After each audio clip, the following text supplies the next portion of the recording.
Hello students, आज का हमारा लेक्चर नंबर 25।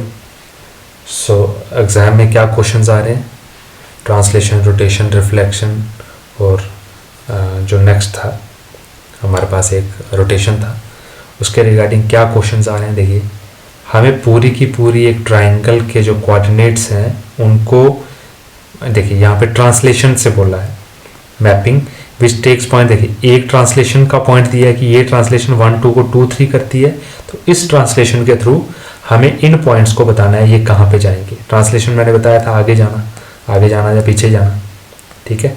तो इस तरीके से देखिए, पहले तो इस पॉइंट को हमने अगर ये बनाया ट्रांसलेशन, आपको पता है ट्रांसलेशन क्या होती थी।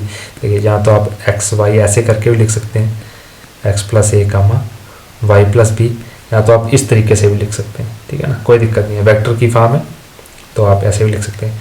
तो एक्स वाई को कैसे पहुंचा दिया, एक्स प्लस ए वाई प्लस बी करेंगे तो उसको ट्रांसलेशन बोलते हैं। और ये क्या कर रहा था, T12 को, देखिए यहाँ पे T12 को कहाँ पे 2 - 3 पे पहुंचा रहा, तो ये हो गया। तो ये 1 2 इसकी जगह आ गया, और यहाँ पे देखिए इसकी जगह जब 1 2 करेंगे तो यहाँ पे आ जाएगा 1 प्लस ए, यह जाएगा 2 - 3 के इक्वल। जब कंपेयरिंग किया तो ए की वैल्यू होगी 1, बी की वैल्यू होगी -5, और हमारी ट्रांसलेशन क्या बन गई, इज द ट्रांसलेशन मैपिंग, ठीक है। और इस ट्रांसलेशन मैपिंग पे हम क्या करेंगे, ये पॉइंट्स डालेंगे, बस इतनी सी बात है। ये पॉइंट्स डालेंगे जो इनकी वैल्यू आएगी इस मैपिंग से, तो वो हमारे नए कोऑर्डिनेट्स हो गए। तो T12 डाला, x की जगह 1 डाला, y की जगह 2 डाला, जब सॉल्व किया तो ये आ गया, ये हमारी होगी। 3 4 वैसे ही जो पॉइंट बोला था 3 4 की जगह ये आ गया, और 4 6 की जगह ये आ गया हमारे पास। तो ट्रांसलेशन मैपिंग मैप्स 1 2 3 4 4 6 2 इन पॉइंट्स पे आ गया रिस्पेक्टिवली, ये ठीक है। तो ट्राइंगल के पॉइंट्स को हमने इन पॉइंट्स पे लाके रख दिया, ठीक है। फाइंड द इमेज ऑफ, इस पॉइंट की इमेज निकालें under rotation of the plane about. देखिए, थीटा 2 बार दिया है, तो एक थीटा 90 पे निकालेंगे, आपको पता है उसका फार्मूला।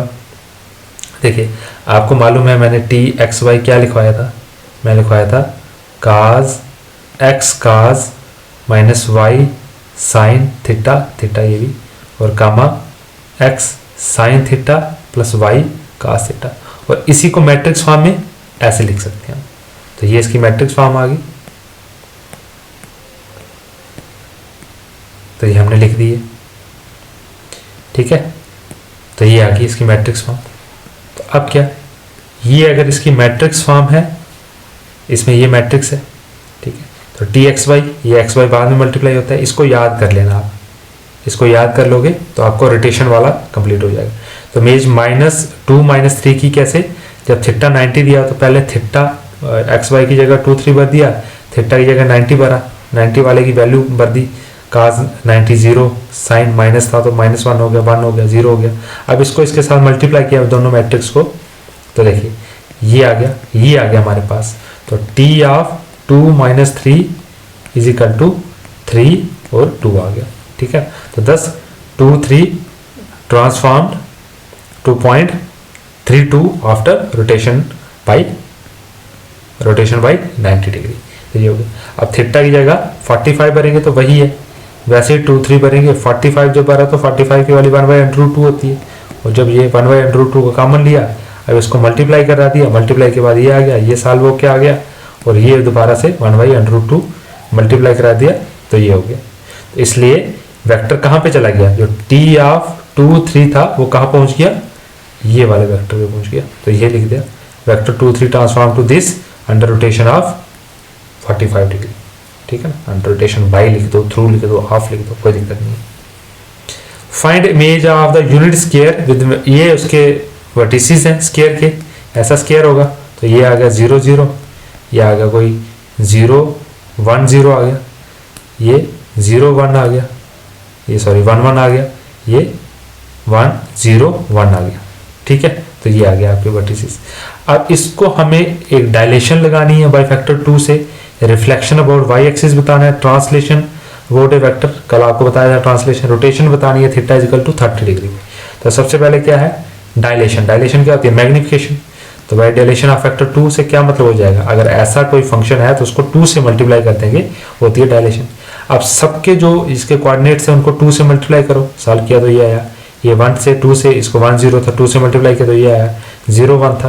तो देखिए उसके सारे के सारे वर्टिसेस ले लिए तो सीधा लिख दिया 0 0 0 1 0 1 1 0, ये सबके क्या आ गया, ये आ गया हमारे डायलेशन के थ्रू।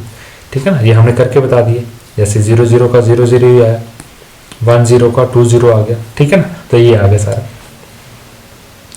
तो रिफ्लेक्शन अबाउट वाई एक्सिस कैसे देते थे, कल आपको बताया reflection about y axis t x equal to minus x y, मैंने बोला था कल, याद कर लेना इसको।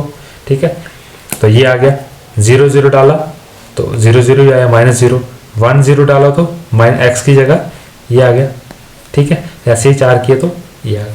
और वैसे लिख दिया vertices, the vertices of a unit square with vertices इतना इतना ट्रांसफॉर्म टू इतना अंडर गिवन रिफ्लेक्शन, जो हमने रिफ्लेक्शन ली थी। ट्रांसलेशन में क्या करते थे, ट्रांसलेशन में उसने बोला हुआ है, थर्ड पार्ट आप देख लेना, x + 2 y + 2 ये दिया है तो आपको कुछ नहीं करना, 0 0 डालना है और 0 + 2 0 ये 2 2 करना है। ठीक है ना, ऐसे ही सबको किया। जब इसको किया तो वही जो वर्टिसेस अलग बन के आ गए उनको लिख देना है ऐसे ही रिस्पेक्टिवली अंडर गिवन ट्रांसलेशन।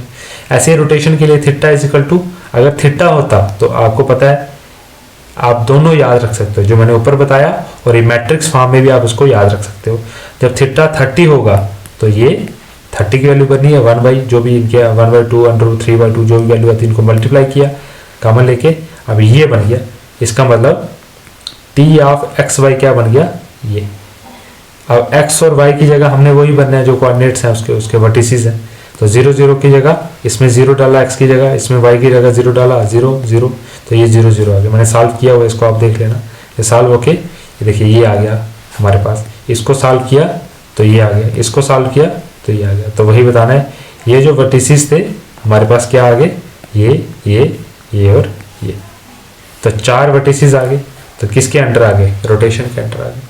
तो ऐसे ही क्वेश्चंस आपको आएंगे कि कोई एक फिगर दी होगी, उसके वर्टिसेस दिए होंगे तो बोलेगा रोटेशन करो, इसको रिफ्लेक्शन करो, ट्रांसलेशन करो, डायलेशन करो। तो आपको तो अब सब उसका मालूम है कैसे करते हैं। तो ये आपके एग्जांपल्स होंगे इसमें। ठीक है, इतना ही रखते हैं आज। Thank you all.